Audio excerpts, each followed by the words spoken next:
Hai, kita berjumpa lagi. Saya akan membacakan beberapa ayat dari kitab Amsal pasal 1 ayat 10, 11 dan 15, 16. Tetapi sebelumnya jangan lupa di like, share, dan subscribe agar kita tetap bertemu. Saya akan mulai dari ayat 10. Hai anakku, jikalau orang berdosa hendak membujuk engkau, janganlah engkau menurut. Jikalau mereka berkata, marilah ikut kami, biarlah kita menghadang darah, biarlah kita mengintai orang yang tidak bersalah dengan tidak semena-mena. Ayat 15.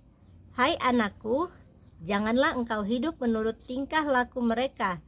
Tahanlah kakimu daripada jalan mereka, karena kaki mereka lari menuju kejahatan dan bergegas-gegas untuk menumpahkan darah. Selamat sore saudaraku, kita jumpa kembali hari ini untuk mendengarkan cerita dari dalam buku Alkitab.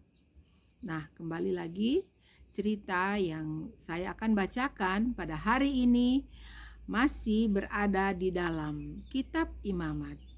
Nah, saat ini saya akan membacakan dari kitab Imamat pasal 9. Tetapi sebelum saya meneruskan cerita di pasal 9 ini, saya mengingatkan sedikit kepada kita semua cerita di pertemuan kita yang lalu, yaitu dari pasal 8. Nah, di pasal 8 itu kita sudah mendengarkan cerita tentang pentabisan Harun dan anak-anaknya.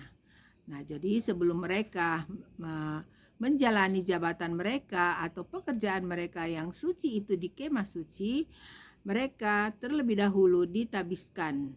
Jadi Harun dan anak-anaknya ditabiskan atau mereka dikuduskan terlebih dahulu, baru mereka mengerjakan tugas di dalam kemah suci.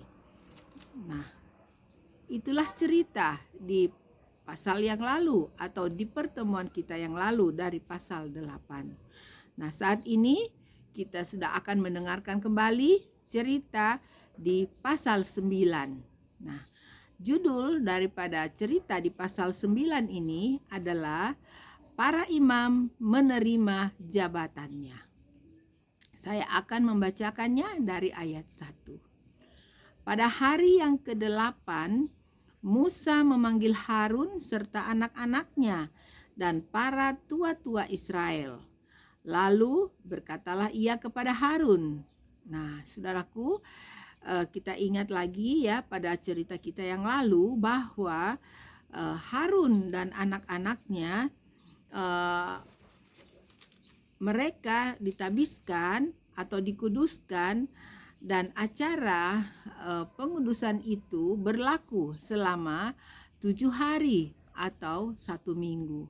Nah, di sini kita baca tadi di ayat 1 dari pasal 9 mengatakan pada hari yang ke-8 ya. Jadi setelah sudah selesai mereka mengadakan hari pengudusan, Harun dan anak-anaknya juga perlengkapan di dalam bait kudus itu, kembali dikatakan Musa memanggil Harun dan anak-anaknya. Nah, kita akan ikuti selanjutnya apa yang dikatakan mereka nantinya. Ayat 2, lalu berkatalah ia kepada Harun, ambillah bagimu sendiri seekor lembu muda untuk korban penghapus dosa, dan seekor domba jantan untuk korban bakaran, kedua-duanya yang tidak bercela. Kemudian persembahkanlah itu di hadapan Tuhan. Nah, jadi kembali Musa memanggil Harun ternyata untuk menyuruhnya kembali mengambil seekor lembu muda untuk diadakan korban penghapus dosa, dan kemudian Musa menyuruh kembali mengambil seekor domba jantan untuk menjadi korban bakaran. Nah, itu yang diperintahkan Musa kepada Harun. Nah, sekarang kita akan lanjutkan di ayat 3. Dan kepada orang Israel haruslah engkau berkata, begini, ambillah seekor kambing jantan untuk korban penghapus dosa, dan seekor anak lembu dan seekor domba, masing-masing berumur setahun, dan yang tidak bercela untuk korban bakaran.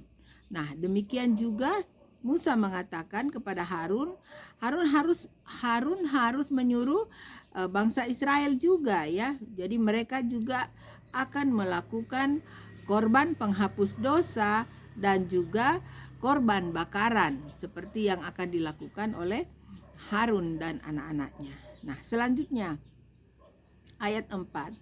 Dan lagi seekor lembu dan seekor domba jantan untuk korban keselamatan, supaya dikorbankan di hadapan Tuhan, dan korban sajian yang diolah dengan minyak.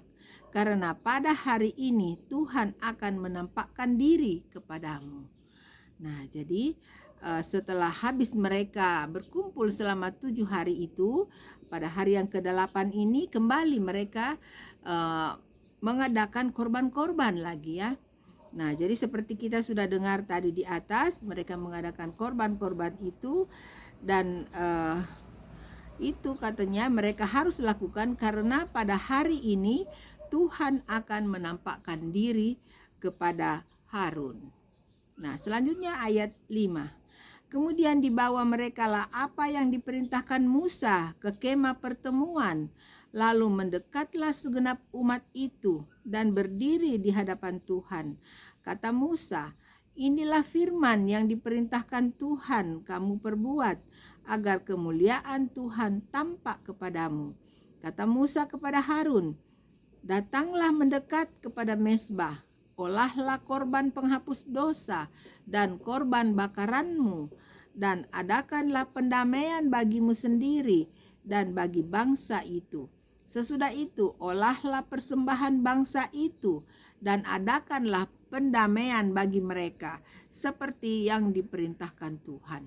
Nah, jadi Harun sudah melakukan tugasnya ya. Dia akan melakukan korban-korban untuk dirinya, dan juga dikatakan di sini bahwa Harun juga harus mengadakan korban-korban untuk bangsa Israel. Nah, ayat 8. Maka mendekatlah Harun kepada mezbah dan disembelihnyalah anak lembu yang akan menjadi korban penghapus dosa baginya sendiri. Anak-anak Harun menyampaikan darah lembu itu kepadanya, dan Harun mencelupkan jarinya ke dalam darah itu dan membubuhnya pada tanduk-tanduk mezbah. Darah selebihnya dituangkannya pada bagian bawah mezbah. Lemak, buah pinggang dan umbai hati dari korban penghapus dosa itu dibakarnya di atas mezbah, seperti yang diperintahkan Tuhan kepada Musa.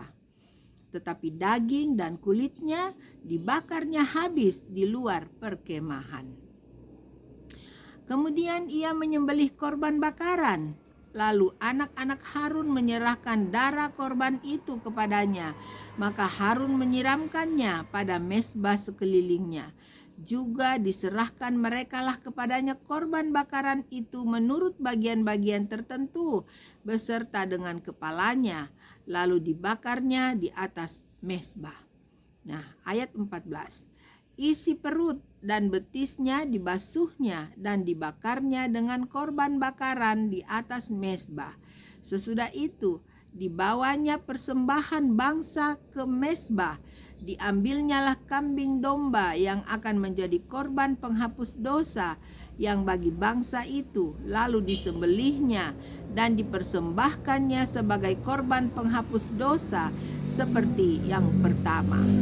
Nah, jadi habis Harun mengadakan korban untuk dirinya, dia pun mengadakan korban untuk bangsa Israel ya. Dan ayat 16. Kemudian dibawanyalah korban bakaran ke mezbah dan diolahnya sesuai dengan peraturan. Selanjutnya dibawanyalah korban sajian dan diambilnya segenggam daripadanya. Lalu dibakarnya di atas mezbah di samping korban bakaran pada waktu pagi. 18. Ia menyembelih juga lembu dan domba jantan yang akan menjadi korban keselamatan bagi bangsa itu. Lalu anak-anak Harun menyerahkan darah korban itu kepadanya. Maka Harun menyiramkannya pada mezbah sekelilingnya. Tetapi segala lemak dari lembu dan dari domba jantan itu, yakni ekor yang berlemak, lemak yang menutupi isi perut, buah pinggang dan umbai hati, segala lemak itu diletakkan mereka di atas dada kedua korban itu. Lalu Harun membakar segala lemak itu di atas mezbah. Dada dan paha kanan itu dipersembahkan Harun sebagai persembahan ujukan di hadapan Tuhan, seperti yang diperintahkan Musa. Harun mengangkat kedua tangannya atas bangsa itu, lalu memberkati mereka. Kemudian turunlah ia setelah mempersembahkan korban penghapus dosa, korban bakaran, dan korban keselamatan. Nah, jadi setelah Harun selesai mengadakan korban-korban untuk bangsa Israel, kemudian dikatakan di sini Harun mengangkat kedua tangannya atas bangsa itu lalu memberkati mereka. Nah, selanjutnya dari 23. Masuklah Musa dan Harun ke dalam kemah pertemuan. Setelah keluar, mereka memberkati bangsa itu. Lalu tampaklah kemuliaan Tuhan kepada segenap bangsa itu. Nah, jadi setelah Harun mengangkat kedua tangannya untuk memberkati bangsa Israel, mereka dikatakan masuk ke dalam kemah pertemuan. Nah, tidak lama kemudian mereka berdua keluar dan dikatakan mereka berdua, Musa dan Harun, memberkati bangsa itu. Dan kemudian dikatakan lalu tampaklah kemuliaan Tuhan kepada segenap bangsa itu. Nah, ayat yang terakhir di ayat 24. Dan keluarlah api dari hadapan Tuhan, lalu menghanguskan korban bakaran dan segala lemak di atas mezbah. Tatkala seluruh bangsa itu melihatnya, bersorak-sorailah mereka, lalu sujud menyembah.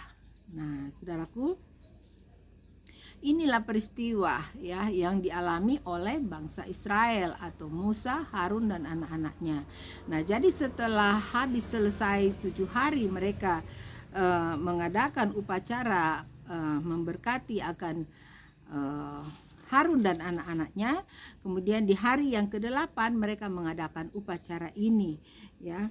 Dan selesai itu dikatakan Tuhan menampakkan kemuliaannya atau kemuliaan Tuhan dilihat oleh semua bangsa Israel pada saat itu ya. Jadi mereka merasa berbahagia ya, mereka senang karena mereka merasa bahwa korban-korban yang mereka naikkan semuanya itu kepada Tuhan itu berkenan di hadapan Tuhan ya. Itu menyenangkan hati Tuhan sehingga dikatakan di sini bangsa Israel bersorak-sorak karena kemuliaan Tuhan nampak kepada mereka dan Tuhan mengirimkan api, dikatakan Tuhan mengirimkan api untuk menghanguskan semua korban-korban yang mereka lakukan pada saat itu. Nah, saudaraku, dimanapun saja Anda berada, sampai sekianlah cerita dari pasal 9 ini. Jadi ayatnya tidak terlalu panjang, yaitu dari ayat 1 hingga ayat 24 saja.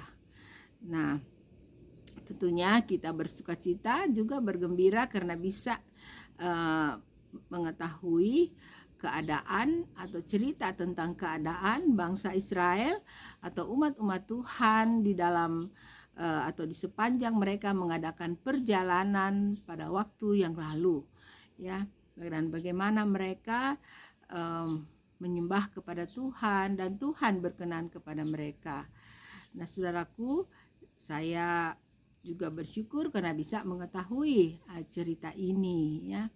Jadi Tuhan Allah selalu menyertai umatnya dari dulu hingga tentunya saat ini, saat dimana saya dan saudaraku berada saat ini. Nah, saudaraku, dimanapun saja Anda berada, sekali lagi saya selalu mendoakan agar saudaraku ada di dalam keadaan bersukacita. Terima kasih sudah bersama-sama dengan saya untuk mendengarkan cerita dari dalam firman Allah. God bless you. Bye.